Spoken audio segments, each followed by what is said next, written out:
Bien, bonsoir à tous et bienvenue à cette troisième édition de ces webinaires visioconférences sur les élections allemandes. Alors, nous en avions fait deux avant le scrutin et bien, il y a 15 jours, nous avions le résultat que je rappelle brièvement. Donc, le SPD, le Parti social-démocrate, est arrivé en tête avec 25,7%. Suivi de la Union CDU-CSU avec 24,1%. Les Verts sont en troisième position avec 14,8%. Le FDP, les libéraux avec 11,5%. L'AFD avec 10,3%. Et Die Linke, bien que à 4,9, soit au-dessous de 5, aura quand même des députés au Bundestag. Je vous expliquerai pourquoi si vous le voulez. Donc, il y aura donc 6 groupes parlementaires au Bundestag qui devraient se réunir d'ici la fin du mois pour mettre en place ces nouvelles structures. Donc, à l'issue de ce scrutin qui est le premier, donc, où il n'y a pas la chancelière sortante Angela Merkel, nous avons donc des partis politiques qui ont décidé, le soir même du scrutin, les deux premiers, le SPD et la CDU-CSU, ont indiqué qu'ils étaient ouverts à des négociations avec les Verts et les jaunes, c'est-à-dire les libéraux. Il semblerait que quand même les négociations soient plus avancées ou tout du moins s'orientent vers une étape 1 qui correspond un petit peu au résultat du scrutin avec le SPD, donc pour une coalition qu'on appelle de l'autre côté du Rhin Ampel, puisqu'elle correspond à la couleur des feux de circulation, rouge pour les SPD, jaune pour les libéraux et vert pour les verts. Donc, est-ce que c'est la coalition qui a le plus de chances de se mettre en place? Quels sont en effet les sujets sur lesquels il peut y avoir un accord facile entre trois partis? Ça serait donc la première fois qu'il y aurait une coalition à trois en Allemagne. Et au contraire, est-ce qu'il y a des points de friction qu'il peut y avoir entre les trois principaux protagonistes et lesquels sur cette coalition Ampel? Et puis après, je voudrais qu'on parle également donc, de l'avenir de la CDU post-Merkel, des jeunes et des renouvellements des partis politiques, et puis des conséquences du prochain gouvernement, de sa formation et de ses lignes politiques sur le franco-allemand et sur l'Europe. Alors, sur cette coalition Ampel, est-ce que c'est celle qui a le plus de chances de voir le jour? On sait que nous sommes dans l'actualité, puisque la première rencontre formelle entre les trois a eu lieu aujourd'hui, 11 octobre. Et donc, je voudrais vous demander à tous les trois ce que vous en pensez, qu'est-ce qui peut se passer, sur quoi ça peut coincer. La dernière fois, le président des libéraux avait claqué la porte. Est-ce qu'il le refera cette fois-ci ou au contraire, est-ce qu'il a compris et il veut en être pour peser dans les affaires de l'Allemagne? Avec les Verts, on voit qu'il peut y avoir des atomes crochus, mais aussi également des choses qui peuvent être un peu divergentes. Et avec le SPD, qui est quand même le parti qui est arrivé premier, qui a l'habitude de gouverner, et donc voir un petit peu en effet quels sont ce qui, dans le traité de coalition qui va être mis en place, qu'est-ce qui va être facile, pas facile, etc. Alors, Franck, puisque Bassner, ça vient avant Dieterlich en ordre alphabétique français et allemand, est-ce que tu veux bien nous donner un peu tes premières impressions? Bien volontiers. En effet, ce qui s'annonce actuellement, c'est quand même exactement ce que tu as dit, c'est la coalition des trois partis qui ont gagné les élections. Il faut toujours le rappeler. Le SPD peut-être par surprise pour elle-même, les Verts, les libéraux par conviction de l'électorat, notamment jeune. Donc ce serait quand même logique de voir ces partis-là former un gouvernement, si on ne veut pas gifler le souhait des électeurs. Parce que là, c'est assez clair que c'est ces trois-là qui ont la mission de se mettre d'accord autour d'un projet pour l'Allemagne. Il est vrai qu'il y a des frictions, mais c'est normal, autrement on n'aurait pas besoin de différents partis politiques. Donc c'est bien clair que les libéraux ont une autre approche par rapport au budget, notamment de l'État, que les Verts. C'est un des clivages qu'on peut observer aujourd'hui. mais je suis assez sûr qu'on trouvera une solution parce que les libéraux, aussi bien que les Verts, disent bien, et le SPD de toute façon, qu'il faudra investir lourdement pour donner un élan d'innovation à l'Allemagne. On est en retard par rapport au numérique, on est en retard par rapport aux énergies renouvelables. Nous avons beaucoup de retard. Il n'y a pas que la Deutsche Bahn qui prend du retard avec ses trains. Donc, c'est vrai qu'il y a des frictions, oui, mais avec un des présidents du Parti vert a quand même dit aussi qu'on n'a pas le droit à l'erreur, on n'a pas le droit d'échouer. Donc, je pense qu'il y a une responsabilité quand même assez grande parmi ceux qui négocient et je parierais aujourd'hui quand même quelques bouteilles de champagne que ce sera ce gouvernement-là qui va se mettre en place.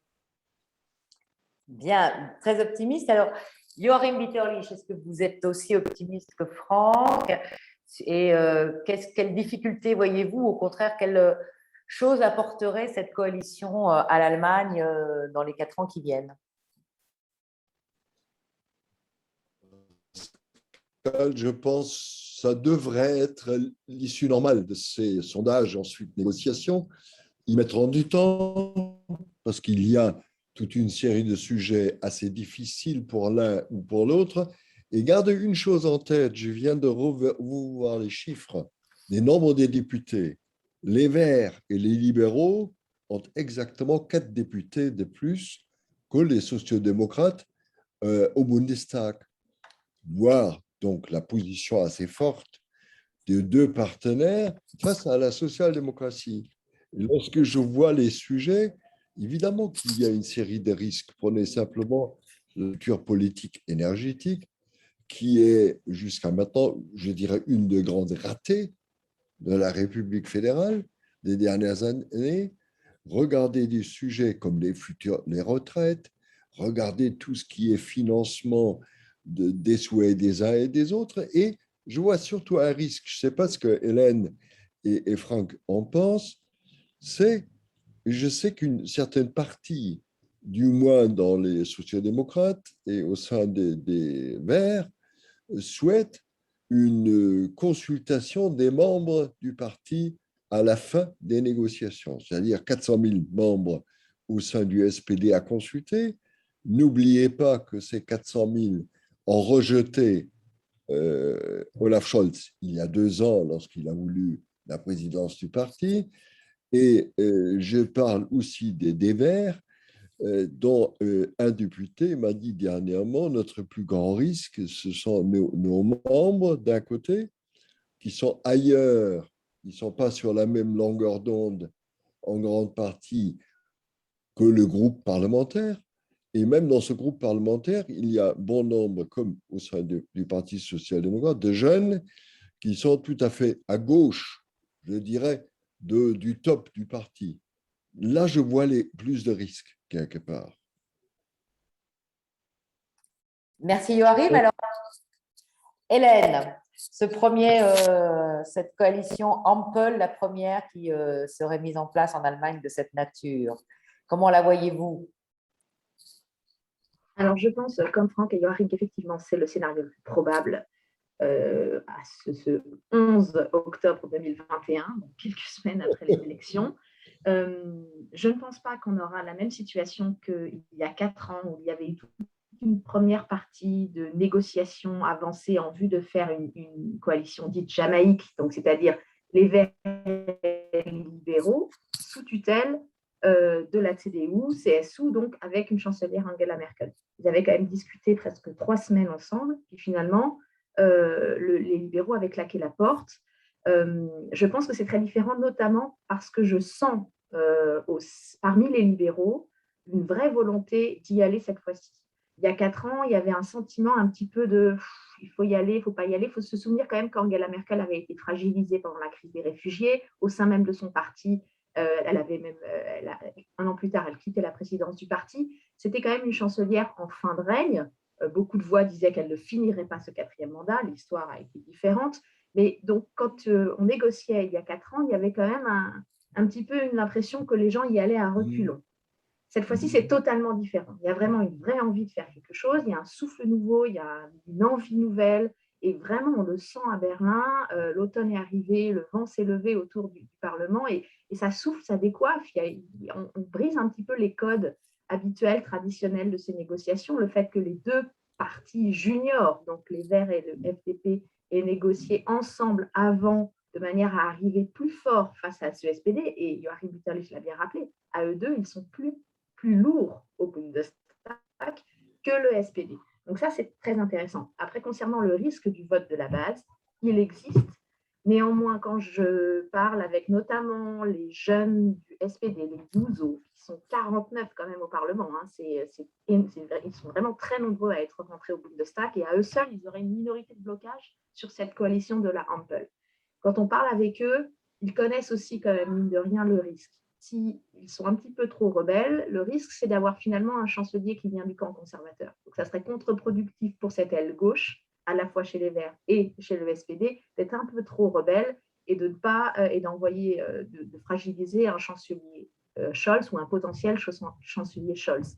Intéressant aussi de voir, pendant toute la campagne électorale, j'ai systématiquement posé des questions aux militants du SPD en leur disant « Je ne comprends pas, vous ne vouliez pas de Olaf Scholz comme président et maintenant vous l'acclamez, vous en faites votre barre énergétique. » C'est quelqu'un qui le disait lors d'un meeting, la barre énergétique du SPD. Olaf Scholz, c'était un petit peu contradictoire. Ils ont tous répondu « Oui, mais attention, finalement, le vote à l'époque, le 7 décembre 2019, était quand même assez serré. Olaf Scholz a perdu, mais il avait eu plus de 45% des voix parmi la base du SPD. Donc, il n'a pas été envoyé dans les cordes avec seulement 20% des sondages, des votes à ce moment-là. Le seul furieux a été Kevin Kuhn, l'ancien patron des jeunes socialistes, qui n'avait pas été consulté par Olaf Scholz lorsqu'il a cherché la candidature. Il est un petit peu le furieux dont on a un petit peu peur au sein du parti. C'est tout. Mais je partage votre analyse. Kevin Kühner, d'ailleurs, dans la série qui lui est consacrée sur la chaîne FDR,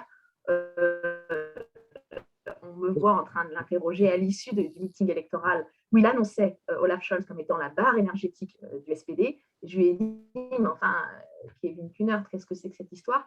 Et on voit que, d'abord, il n'est plus chez les Juso, Kevin Kühner, il a dépassé l'âge. Et on voit qu'il est sur une ligne un peu plus pragmatique et que finalement, l'attrait du pouvoir, la possibilité d'ailleurs aussi d'être à la table des négociations, ça c'est intéressant, les jeunes socialistes ont demandé à Olaf Scholz de participer à ces négociations avec le FDP et les Verts.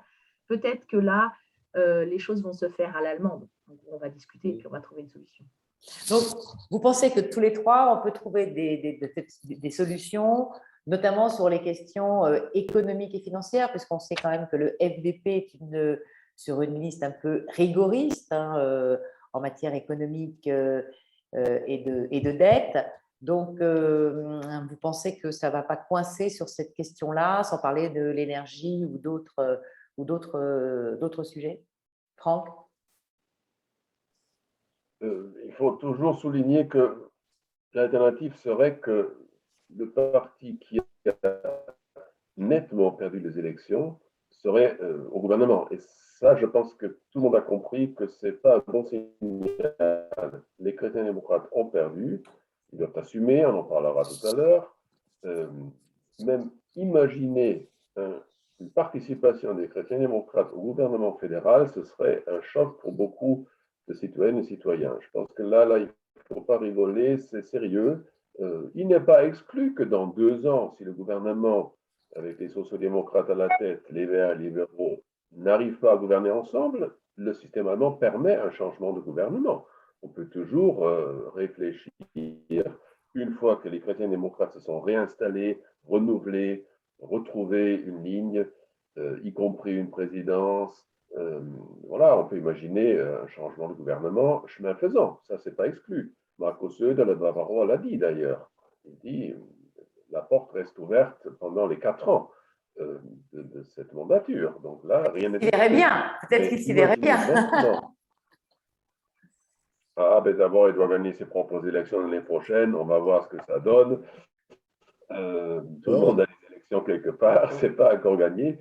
Donc, je veux dire, si la démocratie parlementaire a un sens, c'est quand même de dire les partis qui ont gagné, surtout le vote jeune, doivent prendre leurs responsabilités et doivent trouver un compromis sur les questions. Et Franck, ça a été clairement le sens de la démission de Annegret Kramp-Karrenbauer et de Peter Altmaier, libérant leur place au sein du Parlement allemand à des plus jeunes pour signaler clairement il faut un renouveau de fond pour ce parti qui doit se ressaisir. Et ensuite, on verra. Mais cette fois-ci, commençons une opposition claire face à ce futur gouvernement. Pour moi, c'est clair, c'est le signal. Alors justement, parlons-en, Joachim, qui fait la transition toute trouvée avec en effet la CDU. Alors bon, quand on regarde en effet les résultats de la CDU auxquels nous avait habitué Mme Merkel, nous étions avec une CDU qui était au-delà de 30% dans les résultats au soir des élections. Nous sommes à 24,1 et sauf si je me suis trompée, c'est presque 9 points de moins que le résultat de la chancelière en 2017. Donc en effet, c'est le parti qui perd le plus d'électeurs entre les deux scrutins 2017 et 2021. Donc, la CDU post-Merkel, Joachim, tu viens de dire qu'il fallait qu'elle, après 16 ans au pouvoir, qu'elle se fasse une cure d'opposition avec en effet un nouveau dirigeant, peut-être une nouvelle ligne, enfin revoir un peu la ligne, attirer les jeunes. On a vu en effet, Hélène, vous l'avez rappelé, que les jeunes Allemands ont massivement voté et pour les Verts et pour le FDP, et finalement assez peu, un peu quand même pour le SPD, mais très peu pour la CDU. Donc pour l'avenir, c'est embêtant.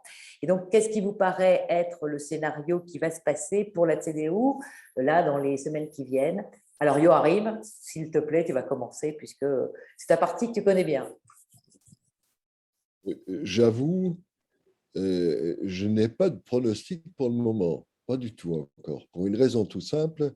Suite aux élections, ce que j'appelle la chasse aux coupables, et on a vu celui qui n'avait aucune possibilité de gagner finalement, c'était Laschet, qui a été mis là, qui n'a eu ni le soutien d'Angela Merkel en réalité, ni le soutien de Söder de Munich, qui lutte pour sa survie lui-même, ni de son autre concurrent, de Friedrich Merz.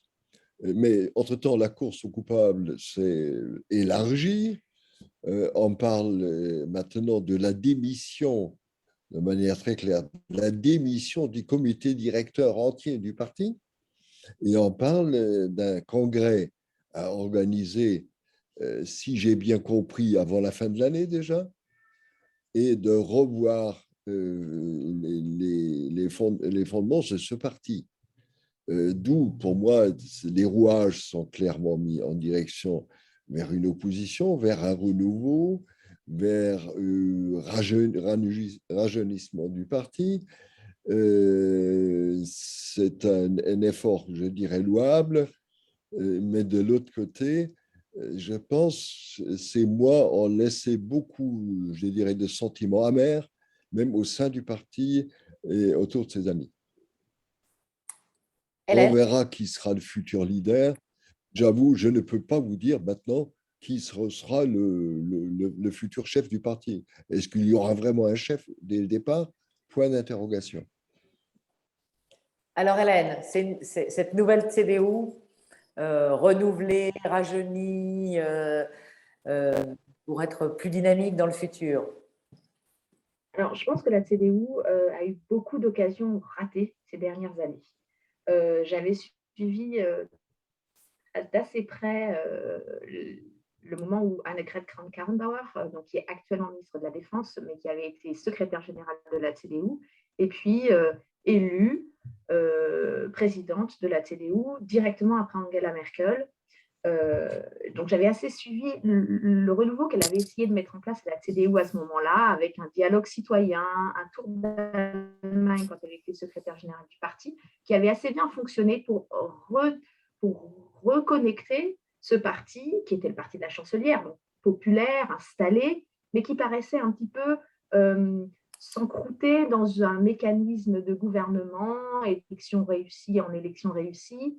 Et je crois qu'Annegret Kramp-Karrenbauer avait remarqué qu'il y avait une nécessité de remettre un petit peu de l'huile dans les rouages, etc. Bon, elle a malheureusement subi au sein de son parti beaucoup de frondes en interne, l'élection assez juste face à Friedrich Merz avait eu comme effet que assez vite, elle a été contestée. On a dit, elle a certes gagné, mais elle a gagné de peu, a-t-elle la légitimité, etc. On peut peut-être jouer aussi des mécanismes de réflexe parce que c'était une femme qui succédait à une femme et que certains hommes auraient bien aimé que ce soit leur tour. Mais je crois que ça a été une occasion ratée. Peut-être il aurait fallu continuer cette stratégie avec quelqu'un d'autre que Annegret Kramp-Karrenbauer. Peut-être qu'elle n'était effectivement pas la personne la plus adaptée pour le faire. Mais on a eu l'impression, avec Laschet à la tête de la CDU, qu'on arrêtait cette discussion et que finalement, réfléchir précisément à ce que veut faire la CDU, ça a un peu manqué ces derniers mois. Et donc, je pense que ça, c'est indépendamment du débat sur les personnes, il y a un vrai débat sur qu'est-ce que veut faire la CDU. Et notamment là, on a vu pendant la campagne électorale, la CDU met en avant des thèmes, l'économie, la sécurité, la défense. Et après, dans ces tiroirs, on a un peu du mal à comprendre quelles sont les choses concrètes que la CDU veut mettre en place. Donc ça, je pense que c'est très important, qu'il faudra le faire. Et c'est aussi un débat qui, malheureusement, aurait pu être aussi orchestré par Angela Merkel. Elle ne l'a pas fait. Angela Merkel a été la patronne de la CDU pendant 20 ans, chancelière pendant 16 ans. Elle n'a pas vraiment organisé la succession. Et je crois que le parti a oublié pendant toutes ces années comment on fait une campagne électorale, comment on parle aux Allemands, comment on gagne des voix et comment on s'installe comme étant un parti tourné vers le futur. Je pense que c'était le problème dans cette campagne, c'était le parti des années Merkel. Or là, on cherchait quelqu'un pour l'après-Merkel.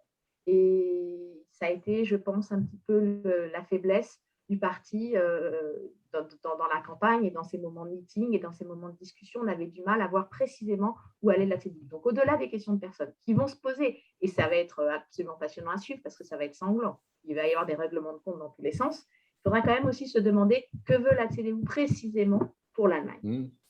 D'accord. Donc, Franck, la CDU Merkel, elle l'a complètement atomisée. Il n'y avait plus rien qui s'était fait pendant qu'elle était là. Et puis, alors, après qu'elle soit partie sans préparer sa succession, parce que si je comprends bien ce qu'a dit Joachim Bitterlich et Hélène Kohl, c'est un peu ça. Le parti est livré à lui-même et donc doit se réinventer post-Merkel. Ce qu'on a pu voir ces dernières années, c'était une gestion plus qu'autre chose des affaires courantes. On n'a pas vu beaucoup de projets d'avenir. C'est vrai qu'il y a eu des crises auxquelles il fallait répondre, et là, Angela Merkel était sans doute bonne, mais dans une prospection vers l'avenir, ce n'était pas du tout son affaire. Et en même temps, peut-être un jour, ce sera à écrire dans le bilan des années Merkel, on n'a pas laissé grandir, mûrir, au moins dans la sphère publique, des jeunes talents de ce parti, qui reste un parti très grand. Il y a de jeunes têtes dans nos entourages, dans le sud-ouest de l'Allemagne. Il y a quand même beaucoup d'élus chrétiens démocrates. Il y en a des jeunes qui sont très bien, mais qui n'ont jamais arrivés à s'exprimer publiquement. Donc, il faut repenser ce que ça signifie d'être conservateur au XXIe siècle. Et ça, on ne l'a pas vraiment fait. À mon avis, il manque aussi un niveau intellectuel. On est dans des phrases toutes faites, on est dans des schémas d'une autre fois, d'un autre siècle.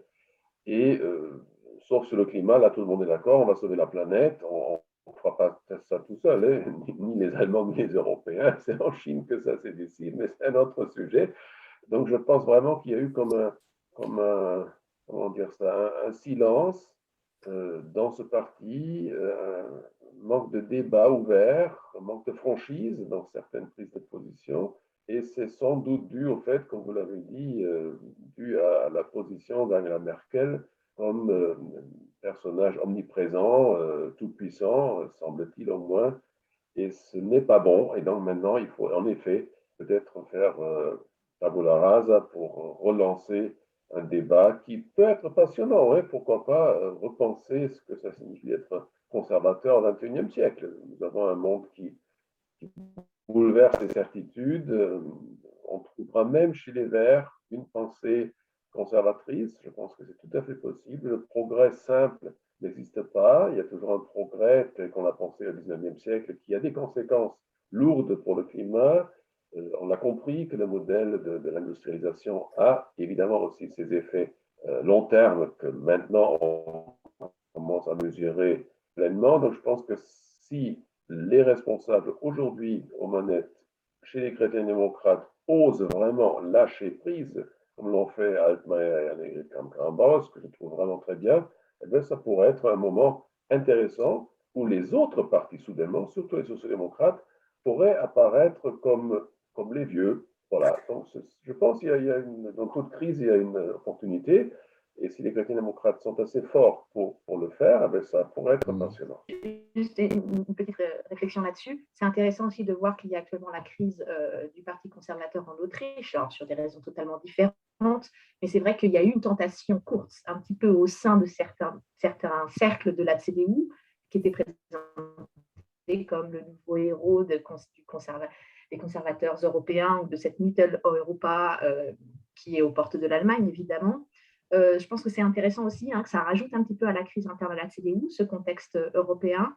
Et donc, c'est effectivement ce que tu disais, Franck, c'est qui va pouvoir porter des idées. Et il y a effectivement, je trouve ça d'ailleurs très intéressant de voir que la personne, donc Annegret Kramp-Karrenbauer, laisse sa place au Bundestag pour faire rentrer Nadine Schön qui était déjà présente au Bundestag précédent.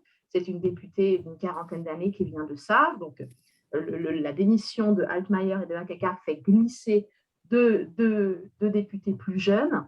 C'est une personne qui était déjà là, donc ce sont des jeunes, entre guillemets, plus si jeunes peut-être, et en tout cas des gens qui ont quand même de l'expérience.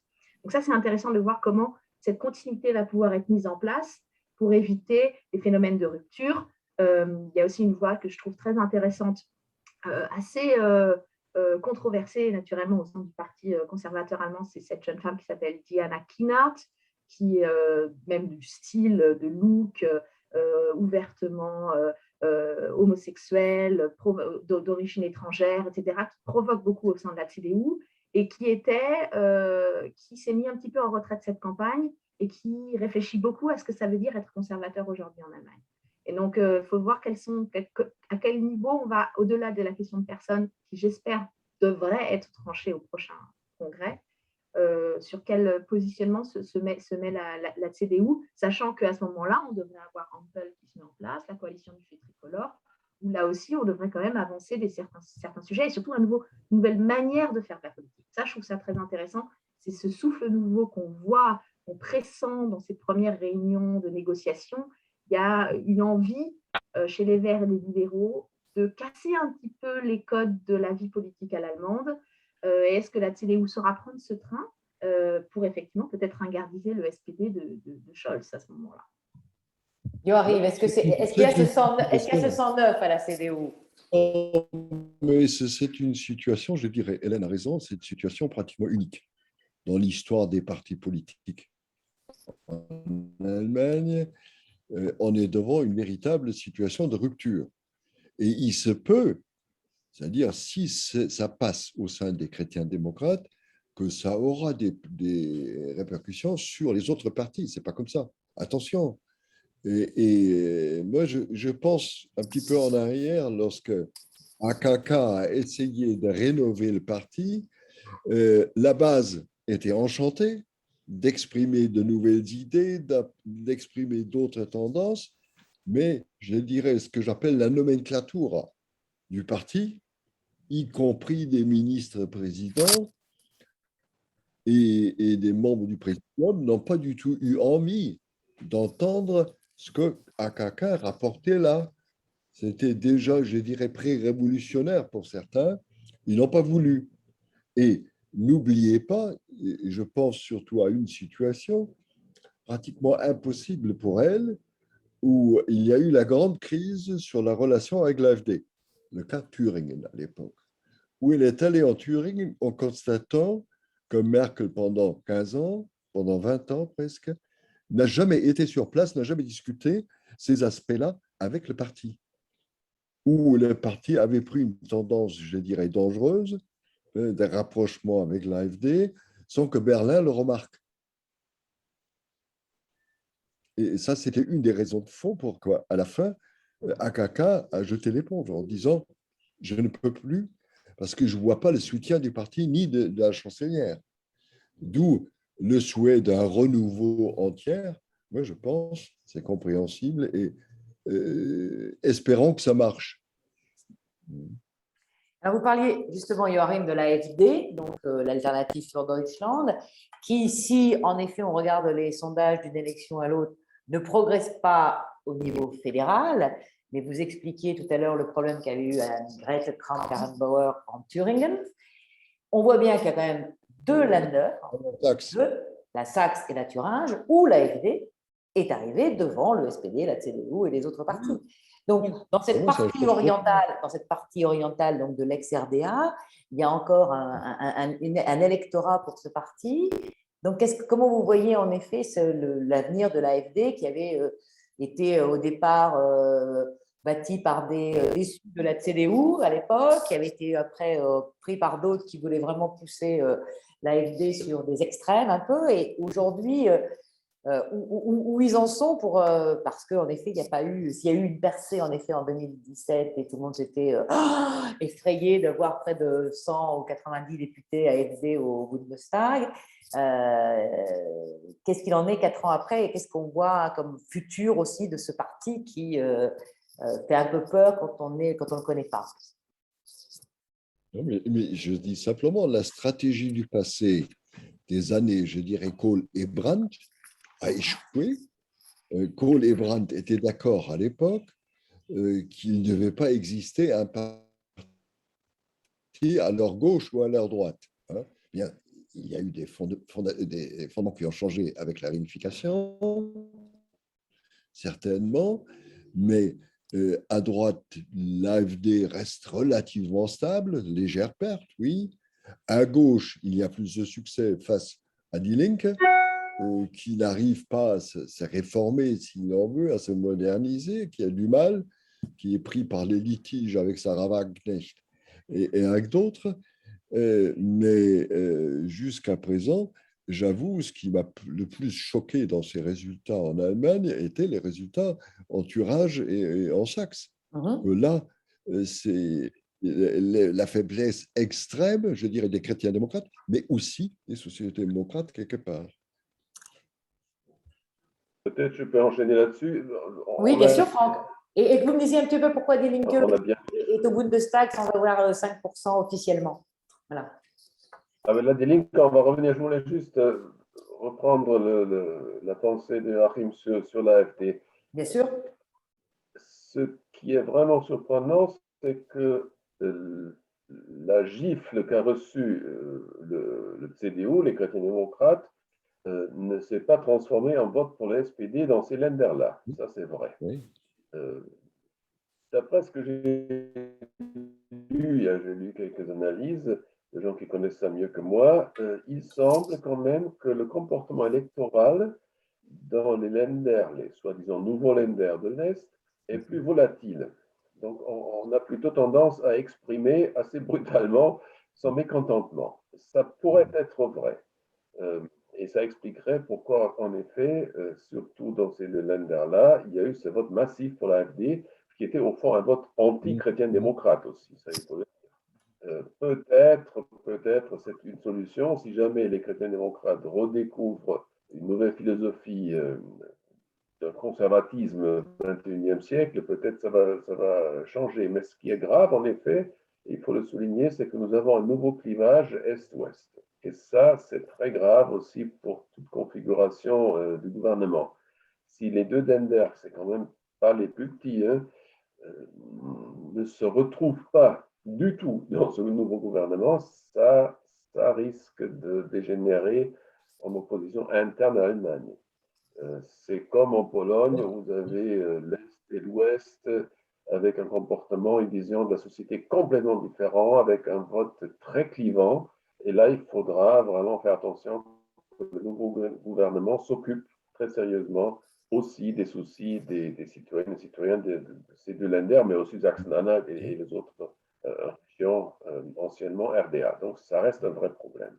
Ce qui est utile de souligner dans ce contexte, c'est que le 3 octobre, fête nationale, réunification allemande, la chancelière a tenu un discours à Halle, un discours surprenant, dans la mesure où elle a, au fond, plaidé la cause des citoyens des Tout d'un nouveaux coup, Länder. tout d'un coup. Tout d'un coup, comme si elle n'aurait pas Oui, pu le voilà. faire il y a 16 ans. Voilà.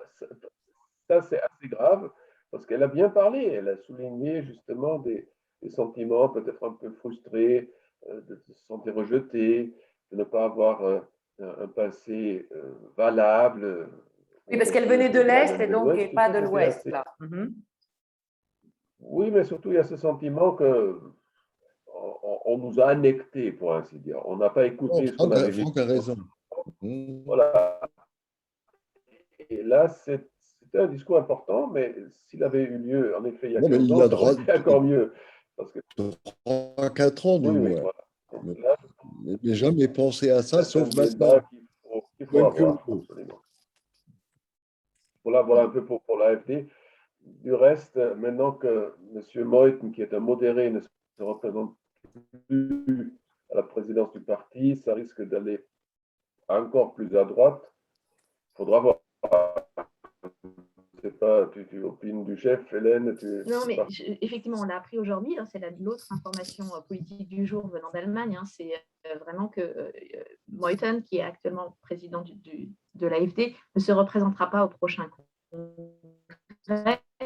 Et ça, on sait que ça fait plusieurs mois, il y a 2 congrès, que l'aile radicale, identitaire, völkisch, on dit en Allemagne, cherche à prendre ce parti pour imposer un agenda vraiment extrêmement radical qui assume un flirt avec des milieux néo-nazis radicaux et violents. On n'est pas du tout dans la stratégie de dédiabolisation qu'on a pu connaître avec le Front National ou le Rassemblement National en France. On est au contraire dans une volonté très nette d'assumer un discours presque néo-nazi, on va le dire, en tout cas fascisant, un discours fascisant, et des prises de position et des programmes qui sont jusqu'à ce point-là. Et ce qui est intéressant, c'est de voir que c'est cette AfD-là qui remporte le plus de voix, puisque c'est celle-ci qui est présente en Saxe et en Thuringe. Et quand on voit la carte électorale de l'Allemagne, il y a cette ligne brune au sud de la Saxe, parce que ce n'est pas toute la Saxe, évidemment, mais vraiment, il y a cette ligne brune de ces régions, Bautzen, Chemnitz, Plauen, etc., où il y a en plus de l'AfD des groupuscules néo-nazis, comme le parti Troisième Voie, etc., qui sont extrêmement présents dans les villes, qui mènent le débat, qui arrivent à maintenir une petite musique nauséabonde dans ces régions-là. Et donc, c'est pour ça que je me demande vraiment si, en fait, ces électeurs-là, il y a sans doute une part d'électeurs qui sont des gens en colère, qui envoient un vote de protestation, mais je crains qu'il y ait dans ces régions-là, effectivement, une vraie dérive démocratique sur certaines personnes. Et là, c'est un des grands chantiers que le gouvernement devra prendre à bras le corps dans ces prochaines années. Alors, comment faire? Le gouvernement allemand a une personne qui est responsable qui est le Beauftragte, voilà, c'est la personne responsable pour le gouvernement allemand des relations avec ces nouveaux Länder. La personne qui a ce poste actuellement a été très critiquée pour avoir dit qu'il y avait peut-être un problème démocratique au sein de certaines personnes en Allemagne de l'Est. C'est intéressant de voir que la CDU avait placé dans ses circonscriptions électorales, dans certaines de ces circonscriptions électorales, des candidats très à droite, sur la ligne la plus à droite de la CDU, et qui n'ont pas été élus. C'est-à-dire que les électeurs préfèrent voter pour l'AfD plutôt que des candidats conservateurs, chrétiens-démocrates, qui iraient sur le terrain de l'AfD. Ils préfèrent l'original. La vraie question, c'est comment récupérer ces électeurs. Voilà, donc la vraie question, c'est comment récupérer ces électeurs, et notamment les jeunes, puisque l'AfD arrive La en tête. contestation préfère l'original à la mauvaise copie. Exactement. Et alors voilà. J'aimerais qu'on dise… Et sur Die Linke, on n'a pas répondu à la question. Oui, parce que j'aimerais quand même qu'on parle de Die Linke, parce que d'abord, Armin Laschet a beaucoup essayé de dire qu'il y aurait peut-être une coalition à gauche avec SPD, Verts, Die Linke pour essayer de faire peur aux Allemands. on voit le résultat aujourd'hui. Et bon, pour ceux qui ne connaissent pas bien le système électoral allemand, il y a une jauge à 5%, ils sont à 4,9%. Donc, moi, je connais la réponse, mais j'aimerais que vous l'expliquiez à nos auditeurs. Pourquoi, en effet, malgré ce résultat global de 4,9 in fine, et donc inférieur à 5, ils sont présents au Bundestag. Alors, ma réponse, et je pense que c'est là, c'est qu'ils ont eu 3 mandats directs. Il faut Voilà. au moins 3 mandats directs. Et le fait d'avoir des députés élus, donc le système électoral, on a 2 voix, une voix pour un député pour la circonscription élue directement, donc ce qu'on appelle le mandat direct, et puis une voix qui va à une liste. Et si au moins 3 députés, 3 personnes sont élues sur le mandat direct, eh bien, ça permet quand même d'avoir une fraction. Ce qui est intéressant, c'est qu'il y a aussi un député élu en mandat direct venant de la minorité des Danois du nord de l'Allemagne. Voilà, exactement. Donc, lui, il est tout seul. Il n'y a pas de groupe parlementaire, mais il a été élu de façon directe. Donc, il a bien sa place au Bundestag pour autant. D'accord. Et donc, du coup, ça donne un Bundestag qui sera numériquement plus important que le sortant qui a fini sa législature actuellement. Joachim. Voilà. Ça va être facile à gérer. Ça va être facile à gérer pour le prochain président du Bundestag. Et les chers partis n'ont pas trouvé un accord entre eux pour limiter ce risque d'un Bundestag toujours plus grand. Et n'oubliez pas, à l'origine, on avait Frank 598. Et ensuite, on a eu 600 et quelques. 630. Maintenant, on est arrivé à 736. Et il y avait des calculs qui parlaient d'un risque allant jusqu'à 960. C'est-à-dire il vaut mieux se rencontrer au stade qu'au Bundestag sous ces conditions. Mais malheureusement, les partis n'ont pas pu trouver un accord parce que chacun, CDU ou SPD, pensait que l'autre voulait tricher, voulait favoriser son propre parti et tricher l'opposition. C'était un petit peu ce risque, mais c'est dommage que les partis n'ont pas trouvé un accord à cet égard, je trouve. Or, maintenant, un ami vert m'a dit, on a un problème maintenant, il faut qu'on éduque une bonne 50aine de nouveaux membres au Parlement qui sont très jeunes, qui n'ont aucune expérience, qui n'ont pas, ce qu'il me disait, une certaine maturité politique.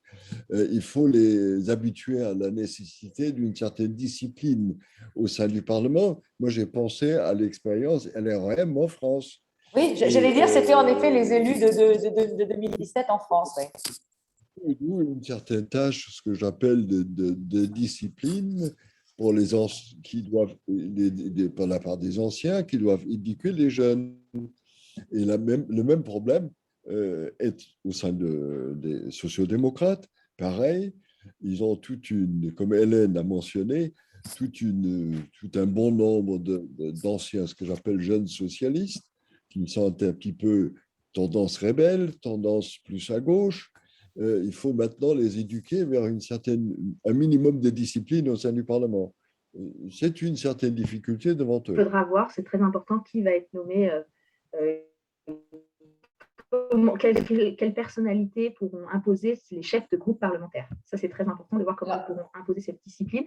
Et ce qui est intéressant, moi, je trouve que oui, effectivement, il y a ce risque. On a plein de gens qui n'ont pas vraiment la grande expérience du jeu parlementaire au sein du Bundestag. Je pense quand même que tous ces gens se montrent quand même beaucoup plus civilisés et polis que n'importe quel député de l'AfD, parce que le groupe parlementaire de l'AfD a vraiment montré ces 4 dernières années au Bundestag un tableau absolument pitoyable, piétinant n'importe quelle règle de la démocratie, et peut-être des jeunes un petit peu fougueux. Je pense que ça n'ira quand même pas aussi loin que ce mépris général qu'on a pu voir au sein du groupe parlementaire AfD. Entièrement d'accord. Alors justement, avant de passer à la dernière question là, sur les conséquences pour le franco-allemand et l'Europe de ce futur gouvernement allemand, juste une petite question. Le Bundestag va siéger avant que le nouveau gouvernement voie le jour. Je crois que c'est prévu à la fin du mois. Vous parliez en effet des chefs de groupe, c'est-à-dire des présidents de groupes parlementaires, Fraktionen en allemand. Mais qui va succéder à Wolfgang Schäuble à la tête du Bundestag pour essayer de faire vivre, alors c'est 736 députés, le Bundestag le plus numériquement important depuis l'origine, avec en effet ces nouveaux, et tu as raison de rappeler, Joachim, que ça replonge un peu à la République En Marche en 2017 en France. Et donc, quelle est la personnalité qui va être le chargé de faire vivre le Bundestag? Et alors, si on a la commission Ampel, le premier parti d'opposition, ça ne sera plus l'AfD comme aujourd'hui, ça sera la CDU qui aura forcément une commission, la présence d'une commission dans le Bundestag, et laquelle?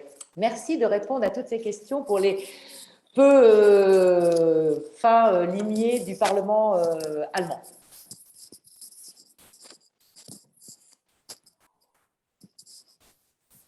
Joachim, peux-tu te risquer à des pronostics sur le nom du futur président du Bundestag? Si je ne me trompe pas, mais je parle sous le contrôle d'Hélène Frank, je pense que Wolfgang Schäuble va ouvrir la première session du Bundestag en tant que ce qu'on appelle Alterspräsident. C'est le député le plus âgé, il va l'ouvrir et ensuite c'est au Bundestag d'élire un nouveau président. Et la tradition veut que c'est le groupe parlementaire le plus grand qui va proposer quelqu'un de son milieu pour cette fonction. Donc là, ça serait le SPD. Un député social-démocrate qui représentera au futur ce que j'appelle le Bundestag. Pour moi, c'est clair.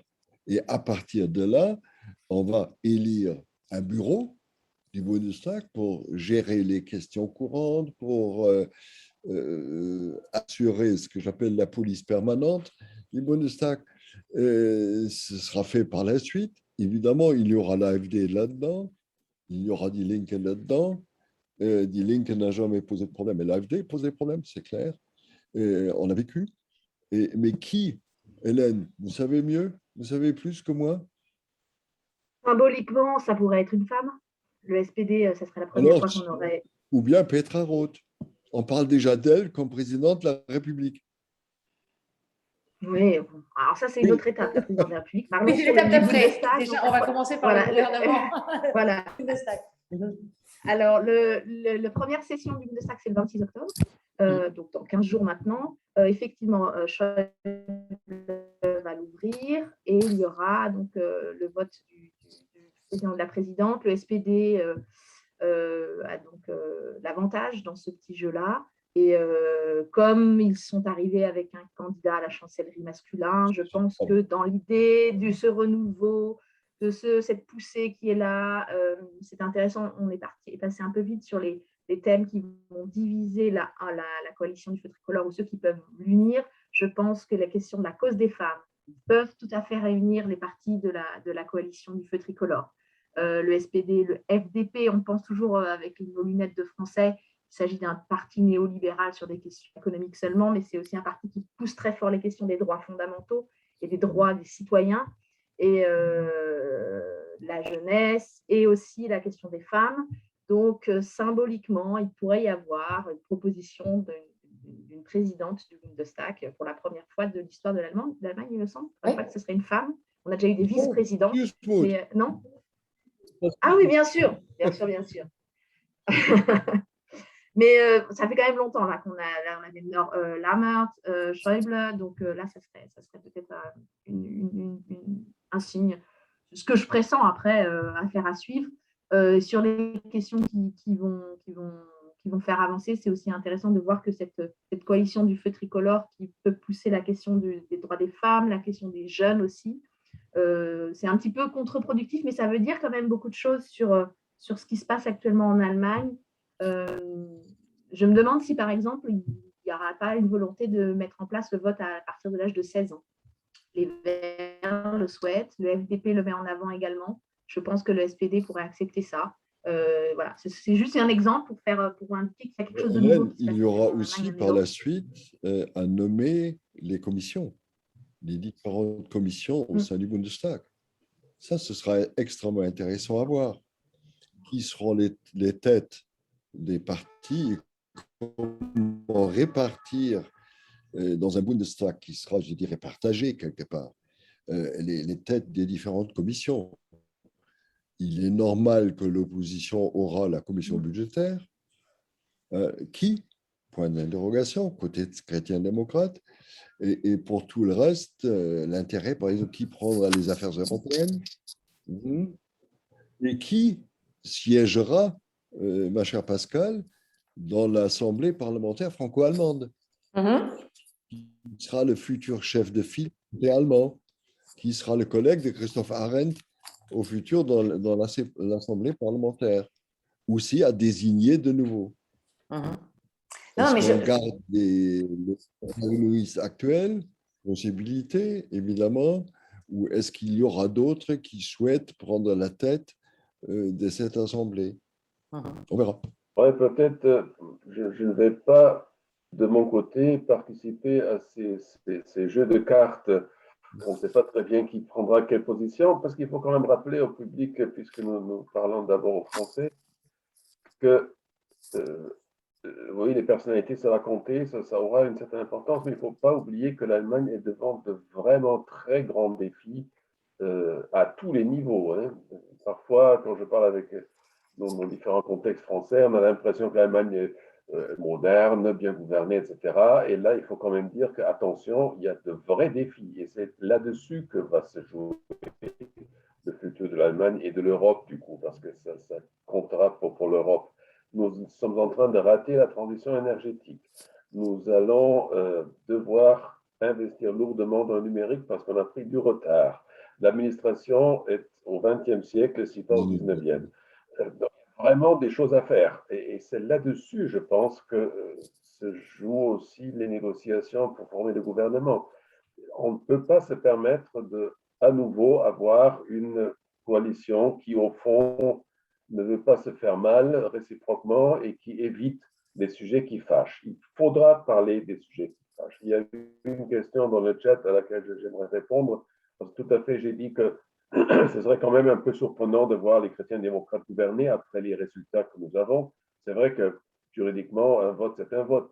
Mais il y a aussi dans chaque élection une tendance. Et la tendance est très clairement vers une autre configuration du pouvoir. On peut chercher des coupables. Ce n'est pas à nous ce soir de le faire, mais je pense vraiment qu'il faut se rendre compte que l'Allemagne a besoin d'un élan nouveau, d'une nouvelle inspiration, peut-être aussi de nouveaux styles de politique. J'ai trouvé par exemple très intéressant que Olaf Scholz dise nous devons réfléchir sur 8 années de gouvernement et pas seulement sur 4 années, parce que les défis sont tellement grands que si nous voulons vraiment avoir un résultat, il faudra persévérer. C'est astucieux aussi, hein, c'est de bonne guerre. Est-ce que ça va tenir ou pas? Je ne sais pas. Il préempte aussi les élections de 2026, alors, Olaf Scholz.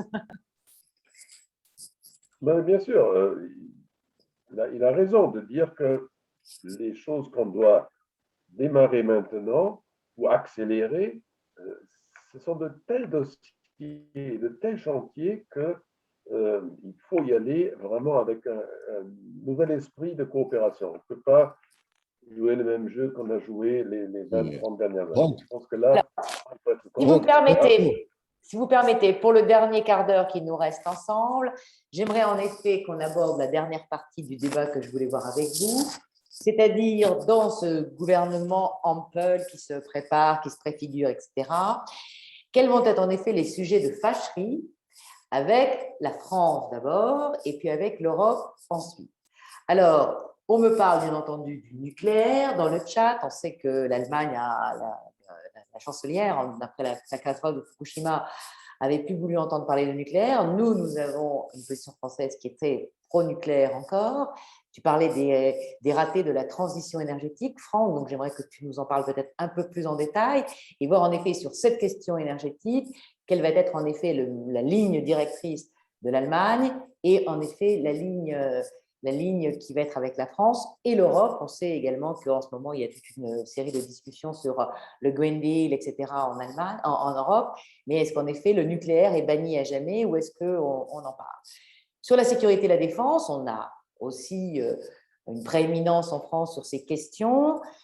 J'ai senti qu'en effet, entre les Verts, les libéraux et le SPD, il n'y avait pas forcément la même ligne sur ces questions, tant dans l'investissement que dans Et on a des projets communs franco-allemands, industriels, hein, un avion de combat et un char, où ils en sont.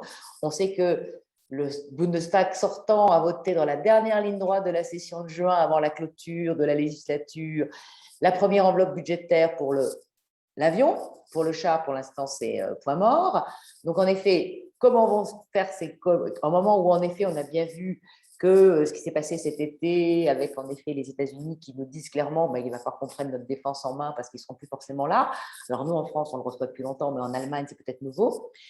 Et puis, en effet, sur cette question économique, où en effet, on a beaucoup entendu le chef de file du FDP, M. Lindner, nous dire qu'en effet, il fallait revenir dès que possible, c'est-à-dire en 2023, à des critères de respect d'un certain nombre de choses sur l'économie, où on n'a pas eu la même rigueur, nous, en France, peut-être. Et donc, en effet, comment ça va se passer, donc, sur ces trois sujets, mais si vous en avez d'autres, je prends. Quelle va être, en effet, la ligne du gouvernement? Qu'est-ce que ça va avoir comme relation sur la relation franco-allemande, au-delà, en effet, de l'Assemblée parlementaire franco-allemande, de toutes les façons, qui sera aussi changée du côté français après les législatives de juin 2022, et sur l'Europe, puisque l'Allemagne et la France sont quand même deux pays qui ont une voix forte, que le couple franco-allemand compte encore dans la relation dans l'Europe pour apposer un peu sa marque. Donc, comment vous voyez un petit peu ça sur donc, l'avenir de la relation franco-allemande et de l'Europe dans un deuxième temps? Merci. Alors, Joachim, puisque tu parlais, je te laisse la parole en premier. Allez. Bien. Je pense que les trois partenaires vont mettre un accent, je dirais, sur une continuité, mais surtout dans le sens pas de vague, ou le moins de vagues possible. Je vous donne l'exemple court sur le nucléaire militaire. Je ne pense pas que les Verts vont dire stop à la participation nucléaire de l'Allemagne au sein de l'OTAN. Ils vont dire on souhaite réexaminer ces aspects avec les Alliés. Point. C'est un exemple.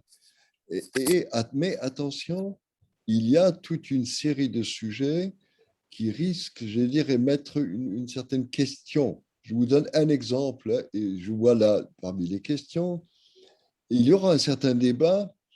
Est-ce que la politique étrangère allemande sera dirigée plus par les valeurs et moins par les intérêts vitaux de l'Allemagne?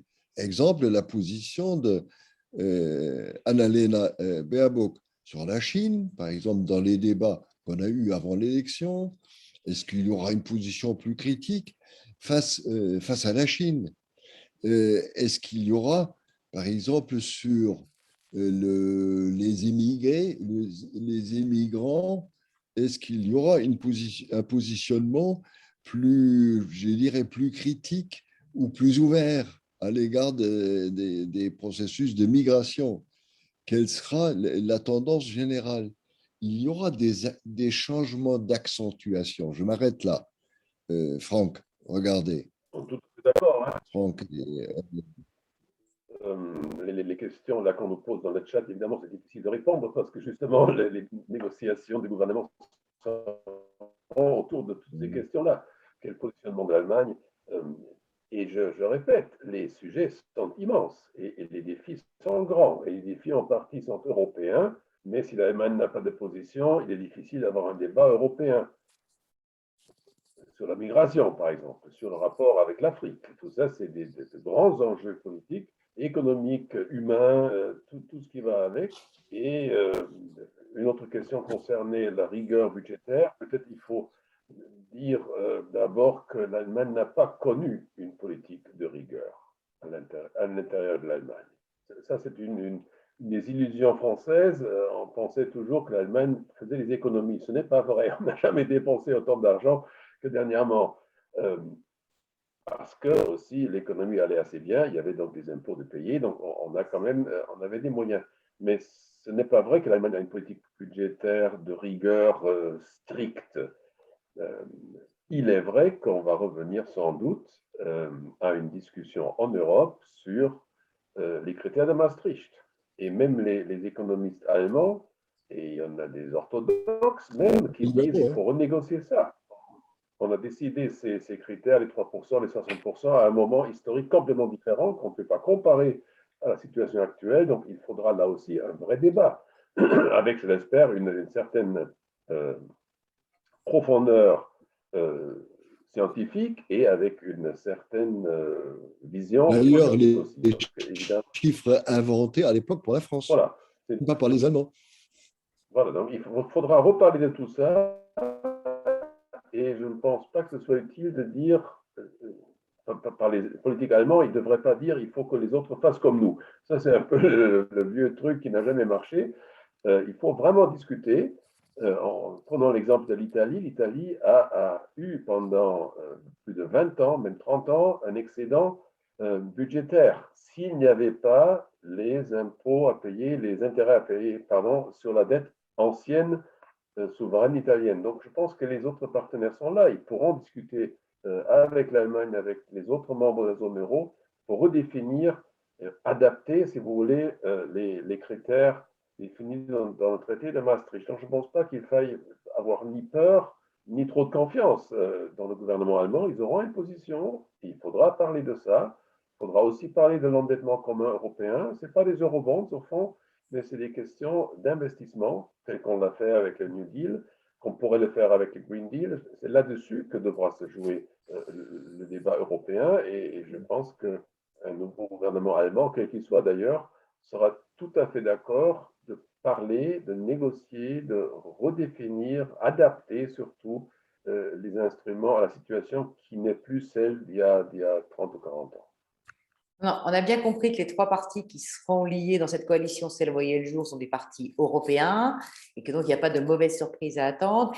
Et le mot de rigueur n'était peut-être pas le mieux, mais on sait très bien que nos amis allemands ont une tendance à vouloir respecter en effet le Schwarznull et un certain nombre de choses et qu'en effet, ils ont été longtemps pas loin des pays frugaux avant de s'en écarter, et que donc, en effet, on voit quelques différences d'approche avec la France sur ces sujets. Hélène, je vous en prie, sur les questions que j'avais imaginées au début et sur les points de friction pour la France et l'Allemagne et l'Europe. Alors, vous aviez parlé de la question du nucléaire. J'ai vu qu'il y avait une question qui était est-ce qu'on va redétricoter ce que Merkel avait tricoté après Fukushima alors qu'elle l'avait elle-même détricoté et retricoté par rapport à Schröder. C'est une histoire, ça dure depuis très longtemps cette question du nucléaire en Allemagne et je ne pense pas, honnêtement, que ça sera une question pour le prochain gouvernement. Je pense que la transition énergétique se fera sans revenir au nucléaire. C'est une question qui est trop épineuse. La société allemande ne veut pas vraiment qu'on discute de ça. Il faut trouver des solutions. Et Franck, tu l'as bien souligné, cette transition énergétique, pour l'instant, elle est mal engagée.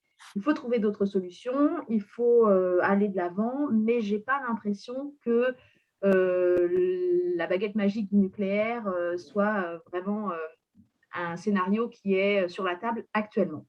Concernant la défense, il y a toujours énormément de débats sur la présence des Verts au gouvernement, que vont faire ces Verts allemands, sur la défense européenne. Je pense qu'il y a un consensus en Allemagne dans l'idée que maintenant, on a bien compris que les États-Unis ne seront plus un allié totalement fiable, donc il faut prendre en main son destin. Angela Merkel avait fait un discours assez important en 2017 dans ce sens, et une des solutions, je dirais, c'est l'OTAN pour les Allemands, et les Verts l'ont dit, Annalena Baerbock l'a dit pendant la campagne électorale, pas question de quitter l'OTAN, de sortir de l'OTAN. C'était la grande question d'une potentielle coalition avec l'extrême gauche, Die Linke, le parti Die Linke, qui remet ça en question. Là, actuellement, Ampel-Coalition, on va rester dans l'OTAN et on va continuer à travailler. L'Allemagne a augmenté considérablement son budget défense. On est passé de 33 milliards d'euros à 50 milliards d'euros au cours des 5 dernières années. Donc, il y a eu clairement une prise de conscience qu'il fallait faire davantage. Pour moi, par contre, je vois quand même un gros problème sur la question d'une défense, d'une stratégie industrielle de défense commune en Europe. Ça, pour moi, ça serait plus problématique. On sait que le SPD, pendant la Grande Coalition, avait suspendu les exportations d'armes, notamment vers l'Arabie Saoudite.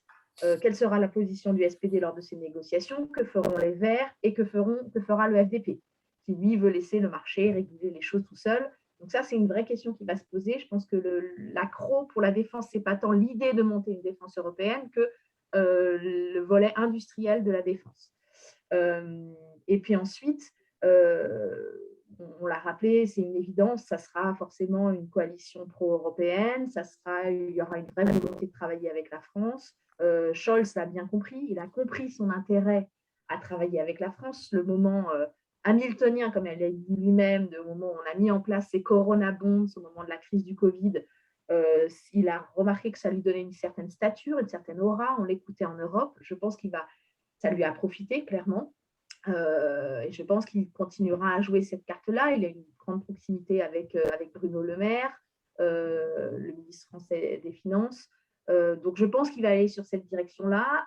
Il faut voir ce que diront les libéraux sur la question du retour aux critères de Maastricht. Est-ce qu'ils sont pour? Est-ce que ça sera pour eux une ligne rouge? Ils l'ont dit actuellement. Ils veulent vraiment qu'on revienne avec une politique de l'endettement zéro. Ou est-ce qu'il y aura des possibilités de bouger? Je sais que Franck, on avait parlé de ça la dernière fois, la possibilité éventuellement de dire que tout ce qui est endettement en faveur d'un développement des infrastructures pourrait être sorti du calcul de la dette classique. Les libéraux ont dit non. Là, il y a quelques jours, Monsieur Habeck des Verts a signalé ce matin qu'il faudra à ce moment-là trouver peut-être une autre solution. Les Verts veulent des investissements massifs en Allemagne. Mais il y aura, en ce qui concerne défense européenne, pardonnez-moi, Hélène, je pense que ce futur gouvernement allemand ne sera pas contre le développement d'une défense européenne, et il y aura un débat sur les interventions militaires. Lors du départ des Allemands de Kaboul et de Kunduz, et il y a eu cette demande pressante, côté opposition encore, de revoir le Mali. Et c'est inévitable qu'on aura un débat avec les amis, les voisins et les alliés, un débat sur les futures interventions éventuelles militaires gérées par l'Europe ou gérées par l'OTAN. Ce débat, pour moi, est inévitable.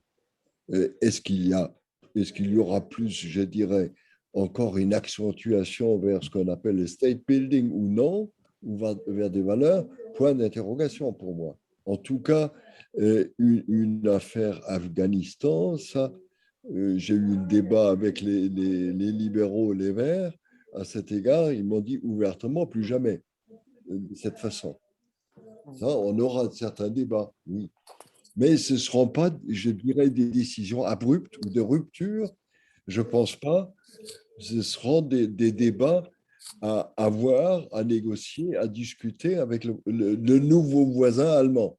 Intéressant, c'est quand on réfléchit un petit peu qui pourrait être ministre dans ce nouveau gouvernement, qui pourrait avoir quoi. Le ministère de la Défense, c'est un peu la patate chaude. On dit, oui. Personne ne veut vraiment y aller. Oui. C'est un ministère qui est maudit, en Allemagne, qui est maudit entre von der Leyen et APK. Voilà. Potentiellement, alors les Verts ont du personnel tout à fait compétent sur des questions de défense, notamment une jeune députée Agnès Kabrugger qui s'entendait très bien d'ailleurs avec AKK sur les questions de défense, etc. Donc il y a des en fait les trois parts, voilà. Mais il faut voir comment tout ça s'organise. Mais en tout cas, c'est rigolo de voir que quand on organise les choses, on se dit que la défense, ça sera un petit peu le dernier ministère qu'on va se distribuer comme ça, et tout le monde sera à peu près d'accord. À Paris, on m'a exprimé ce matin l'espoir que ce ne sera pas Mützenich et consorts du côté social-démocrate. Vous voyez, les personnages sont connus de part et d'autre.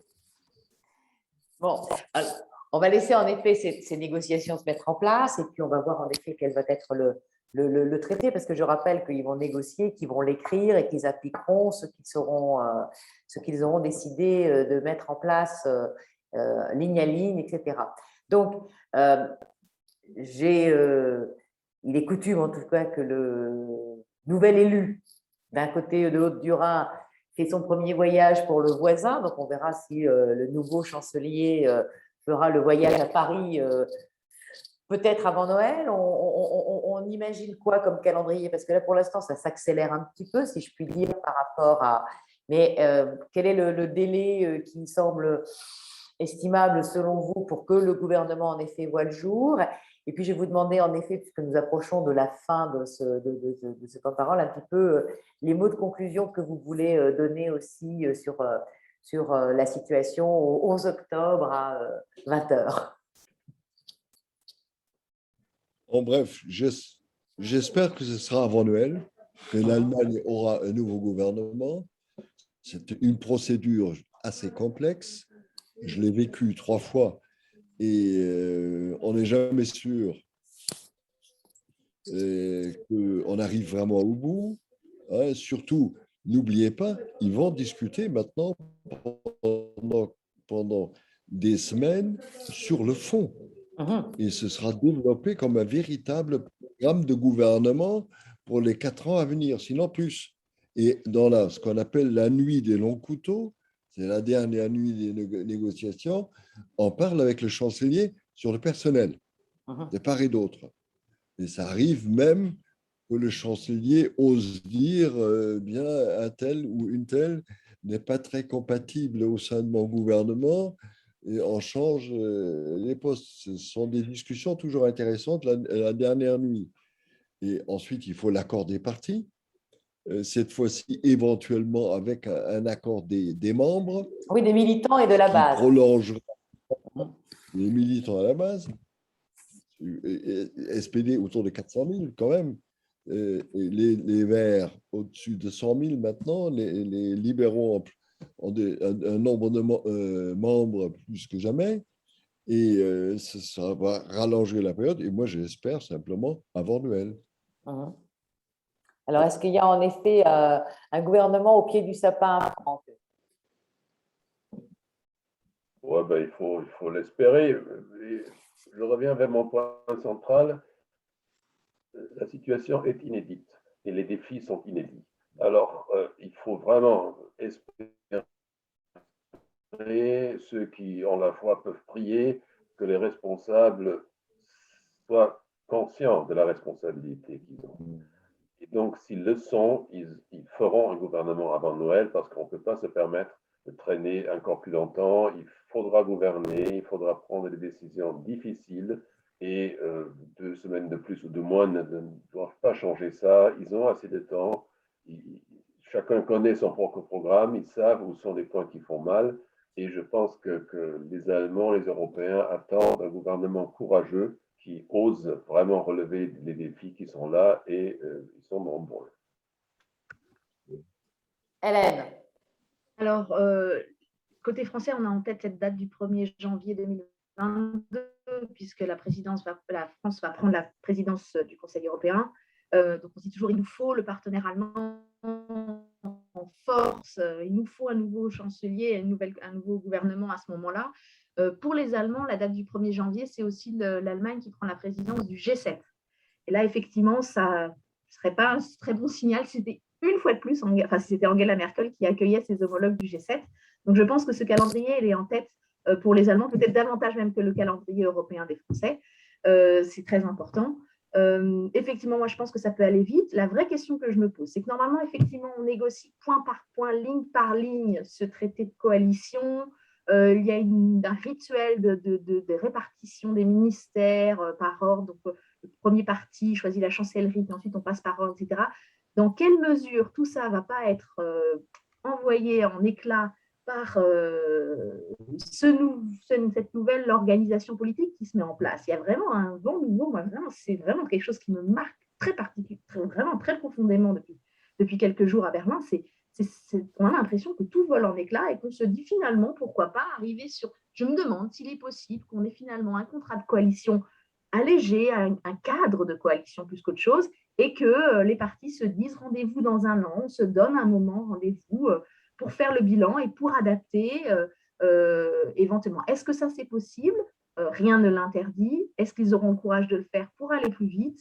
C'est ce qu'il faut voir. Est-ce que le SPD et Olaf Scholz prendront ce risque, ou est-ce qu'ils préféreront, parce que c'est inédit, parce que c'est la première fois qu'on a une coalition à 3, absolument tout verrouiller et tout blinder pour ne pas avoir de mauvaises surprises et éventuellement des partenaires qui sont bons en cours de mandat, qui partent de notre coalition. Nous avons essayé ça une fois, de rester à une bonne trentaine de pages.